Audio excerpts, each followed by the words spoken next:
what are some of the top questions real estate agents use to get the best price from the buyer? So like, you've got the offer in there. How do you kind of how would I get that next level as an agent and get the prices up and kind of drive the value for the vendor? Because you have legally a fiduciary obligation to get the best price with the vendor, and you wield that weapon amazingly, and you do exactly what you need to do. You do an amazing job. But what are some of these things? What are these things? Just help our lowly agent out. Yeah, I think it's, I was actually talking to another buyer's agent before, and it's the art of human connection. It's connecting with people, having a chat to them. What budget are you working with? Like, and I know a lot of people don't want to tell me, but in the end, if you want a property, I know a lot of agents abuse it, and I might use it as well to abuse it. I'm not going to lie. But in the end, if you really want a property, I need to know where you stand. We've got buyers, like everyone is still trying to figure out, if I go at a certain price, can I still put a better offer in? Quite often agents don't. So you need to be aware that some agents might not get you to a better offer. So if you're going in at a price, you're like, well, look, I'm sure I can make it better on, and they don't. We always go back to every single buyer. The main thing at the moment or at any time in selling a property is talking to buyers, get them up.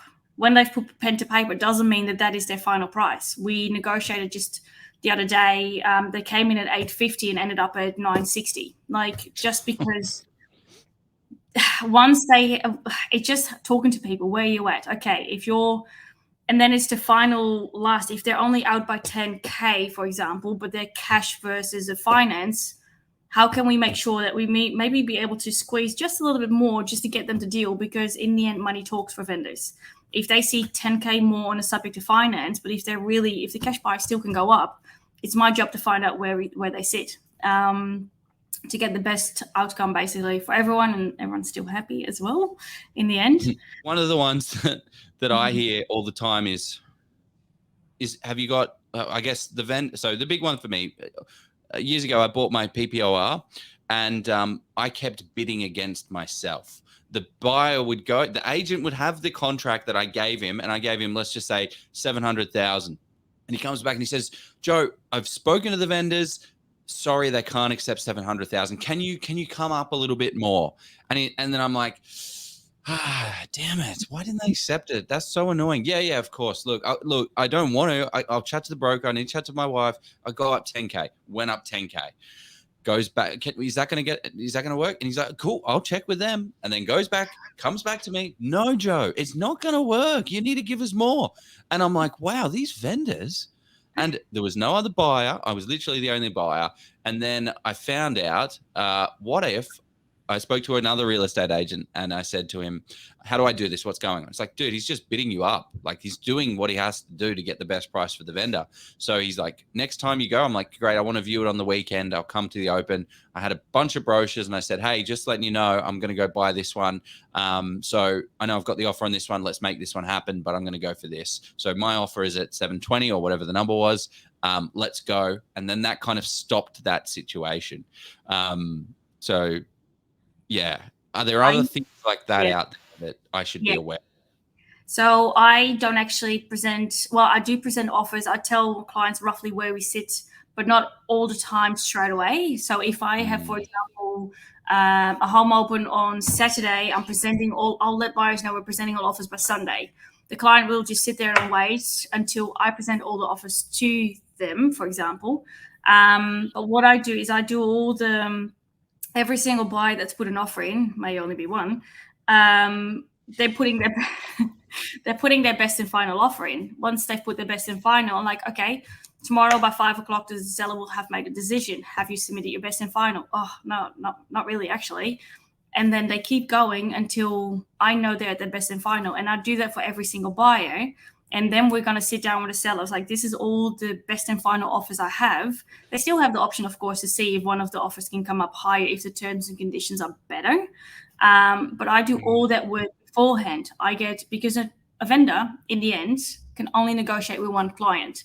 If I have 10 initial offers, Prime example actually is I had a property on the market. It said offers over 549. It needed a lot of work. One buyer came in at 500. Another buyer came in at 530. We were on the market from, let's say, 550. So the 500 buyer, a lot of agents, they don't write them. I write every single offer. So the 500 buyer, I said to him, I said, look, I've got multiple offers on the table presenting tomorrow. You're not going to get it. What is your best and final? He came up to, well, I'm going to tell you that one next. So the 530, same thing. I said, look, presenting all offers tomorrow. What is your best and final? He came to 535. The 500 ended up going to 560. If I had only given my vendors these two at 500 and 530, they would have maybe negotiated with the 530 instead of even talking to the 500. Just because they put a lower offer in doesn't mean they actually can not go up. Same as the 850 last week. As soon as they were like, okay, actually, we need to improve our offer, they came in $110,000 over what they initially offered.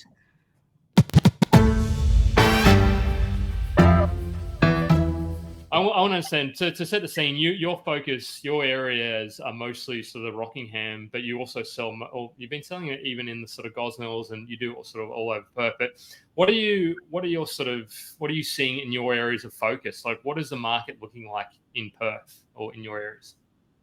I think in general, if you look at the supply and demand, everywhere there's no supply and high demand, regardless of which suburb you're in. I think in general, if you look at the number of properties as such as, 3,800, including land and units this week.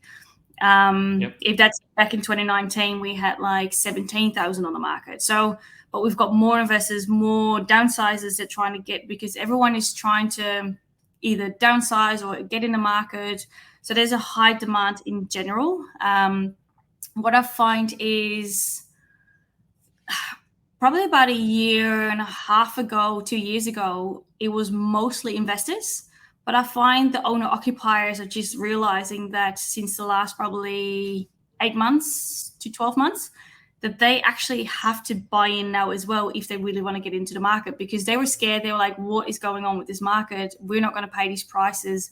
We're not going to pay $400,000 for a 3x1 in Coolangatta, where now we're selling them well over, no, what was it, 593 for like a 4x1. So they have realized that they actually have to get into the market, and they're starting to get a lot more emotional about the purchases. So to get into a family home, they are willing to spend a lot more just to get into the market, because if you look at the prediction, it's not going to get any better. So it's a lot of emotions out there. That's what I find here. And probably everywhere. Yeah.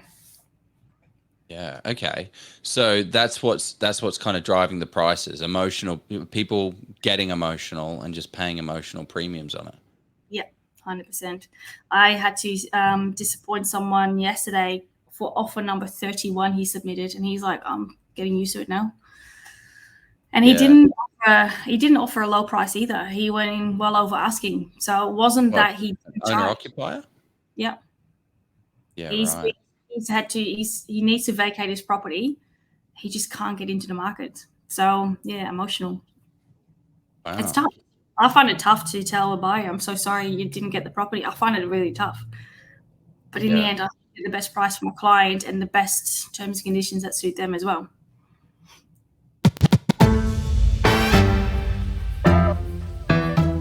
I want to hear your, like, what are you getting? What are you sort of seeing and selling around units? So are units selling as quickly? Are they taking longer? What sort of price are you getting for those? I don't sell as many units. However, I've sold one recently in the last couple of weeks where the units were going anywhere between 320 to 350, let's say that range. I launched it within, I think it was 24 hours actually. I had someone from the East Coast whose rental was ending by the 18th of January. So it was actually a deal in December. The rental was ending in January. He had to move over to be with his family. He ended up paying $410. So but again, that's emotional. But that $410 now becomes probably a new standard. All right, that one went for $410. I want mine to sell for $410. But the units are generally lower priced, which is where a lot of buyers want to be in. The first home buyers, the downsizers, they all want to be in those units at the moment because they want to sell up the big homes. So there's a lot of competition in the lower end of the price range, which is mostly units. So yes, I do see a lot of more growth, but a lot of people also don't want to be in the strata complex or having strata fees.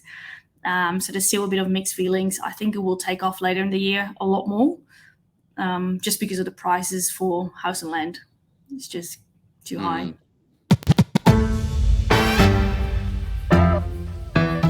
How do we actually just like get our offer out to the agent, or even before that, when we're looking at property, like how would you explain that to an investor out there, a newbie that's going to make some mistakes? I think the main thing at the moment, well, as far as I experience it, for me, it feels a bit like Facebook Marketplace at the moment. The first thing you get is still available, and then they disappear. That's how it feels right now. I think at the moment, what you need to do, and especially if you see, for example, last week I may have launched up to about 10 properties. If I have so many properties on the go, I could get anywhere between 50 to 150 calls, inquiries, text messages per property. That is just the fact. So if you're going to call an agent and say, "Hi, is this still available?" Yeah, okay. Is this a rectangular block? Yeah, that's a question you can kind of look up on Google. There's a lot of things you can prepare before actually calling us with meaningful questions. We love to talk to people. We love to help them. Yeah. But there's research they can do beforehand. And what's some of the basic stuff? I mean, read the ad might be read the ad might be a good one. Look at what the asking price is, and that's what we're working with. I know it's a tough market. I know there's a lot of agents selling properties before they even hit the market. They just publish them online just for their agent profile. I know that's happening. But I guess if you're as an investor in an area where you want to invest, you kind of get to know the agents, what they're doing, how they're working. If a property has just been launched, you can see there's home opens. Like, make sure. Yeah, I hear the frustrations from buyers that they are booked in for viewings and they get cancelled because it got sold. I don't work that way, so I can imagine it is frustrating. That's why they're asking the questions. But before then, definitely read the ad, look at what the asking price is. But there's a lot of things they can do. They can look at, go to Google Maps. Like, if you want to know what zoning, what schools, how far it is from the beach, you don't have to ask an agent. You can go online, look at all the info. There's a lot of information you can find about zoning so every single council has, for example, an intramaps. You go to City of Rockingham, intramaps. Look at what the zoning is. Go to the Water Corporation. Go and see where the sewage line is. If you're looking at adding on a granny flat or a subdivision, look at what the block is all about. Even REWA has updated everything now that you can actually, if you search a property, there's now an option, and that says land data. They've actually incorporated RP data, the sort of zoning, the heritage. They've incorporated where the easements are. So you can search a lot of those things if that helps you in making a decision what kind of investment you're looking for. If you're looking for a subdivision, you need to start to understand what the zonings are. So if you ask me on a 600 square meter block, if it's subdividable in R20, not sure if you've done your right research for subdivisions, if that's what your question is. So, do the training and get to learn what you want to do in your investment journey as well. Yeah, and do you think part of it is asking stupid questions because they don't know the actual questions that they need to ask to be able to get the information? So it's like, hey, I'm going to have this conversation. I do like the property, but I'm just going to say some things and I don't really know what they mean. And I'm hoping that you can kind of guide me to a solution. Do you see that a lot? Question. Yeah, I see it a lot. It's like they ask me, can you tell me more? And if I then ask, what would you like to know? And then they get offended that I don't know what they want to know. So I know if you're researching, then you kind of could understand from the start, okay, what do I want to know? Is everything council approved? If I don't know zoning or subdivisions, is it subdividable? Yes or no? Okay, perfect. more about the property. Is any works needed? Is any lease agreement in place? Like those are actual questions that would help you in deciding if this property is for you or not. Standard questions that you can find online is probably something that you can research, especially if agents don't call you back or answer your emails. That is information you can find out as well.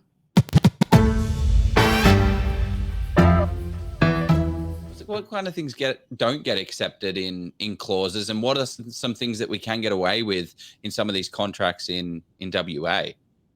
So what I see, for example, a lot of buyers, they have like 10 dot points that someone has provided them in a course. This is what I want in my contract. Quite most of all of those don't stand up, or they are a duplicate of what's in the joint form. And when I try to educate them, because it's coming from me, it's coming from education. If you're wanting a whole list of conditions on a contract where one thing says that it's going to be vacant possession or as per the joint form, that is already in the joint form. So you don't need to add it on as another condition because it's already there. If I try to explain to a buyer that you legally can't actually sign a management authority for a property to rent it out unless you're the owner of the property. So you can't actually sign that until settlement day. A lot of property managers don't do it, but a lot of properties do. So if they want to advertise and get all these tradies in between unconditional settlement, if a seller gets 10 offers and that one has all these conditions on there, they're not going to look at that. They're just like, look, that's just too hard basket. I'm moving, I'm packing. I need to move all my stuff into a truck to wherever they're going. They don't want to have to deal with tradies coming in and out. They just want easy, smooth. They're always happy with building and pest inspections because in the end, major structural is never really that major. It's clean conditions. Yeah, I think that really it's sort of spoken to the pricing sort of strategy and understanding. Well, even asking and calling up, and you talk about this a lot as well, Joe. Calling up and understanding, well, why did that property go for that price? Why did they go for 600? And a lot of times, an agent will tell you there's and that's an opportunity to start to build some rapport. Rapport isn't always about like being best friends with the agent. It's just about sort of asking, like having a quality conversation with the agent and saying, okay, great. Have you got a similar one to that one you sold? And what's that one roughly going to go for? And you sort of understand, you start to pick those things. And then you sort of start to learn the next sort of part of the trail. You've got the pricing comparison, and then you've got the terms, as you sort of said, because and asking the agent, well, what terms are going to be best for what's going to work really well for the vendor? Because sometimes they might need to find another property and they might need a longer settlement, or they might have already found somewhere else and need to do a 21-day settlement, which yes is hard, but if you can say, look, let's do our best to say we do a 21, which is quite common, and then sort of say, but look, if I can we will settle on or before that date, and if I can get everything sorted out, and then that way you're making it seamless to everybody. Yeah. I've done a lot of creative contracts lately. Well, for a while. What's the most creative? I think we've had one contract, for example, where, and I know a lot of agents don't want to do this because they get paid on settlement date. I negotiated a 6-month settlement date with a 2-week clause that as soon as my vendors found a rental property, we can bring settlement within 2 weeks of them finding something. All we had was 2 weeks notice. So we brought it right forward. They didn't need 6 months. The buyers had somewhere to stay. They were house sitting somewhere. And it worked out for everyone. Everyone's happy. So I'm just finding out what people need, what they can do. I have a vendor at the moment. He would like to settle on the property on the date, but he's not moving into his until another 2 weeks after settlement. So at least he can use the funds to prep everything for settlement on the next one. And we're just negotiating 2 weeks of a rent back and no complicated clauses, just smooth and easy. Everyone's happy. Yeah. That's the right way to do it. Understand what that vendor wants, because I see all this time. Look, I'll give you 14-day pest and building, and I'll give you a quick settlement, and then as an agent, you're like, okay, great, that's your offer. But it's actually, to be honest, Mr. Investor, if you had a 60-day settlement, because the people are, they're in a rush, they're a bit older, they need to clean the house, they want to do all that stuff, that's a terrible offer for them. They want 60 to 90 days. But you've never asked the question. You've just gone in with, I think this is the best offer. And as an investor, it's just weighing up the pros and cons. Like for me, I would rather settle in a million days, like, because then I've got the legal rights to the property, but then I don't have to pay the mortgage on it. So if you can get an extended settlement and you can do these type of rent backs, I think it's such a creative way to solve a problem.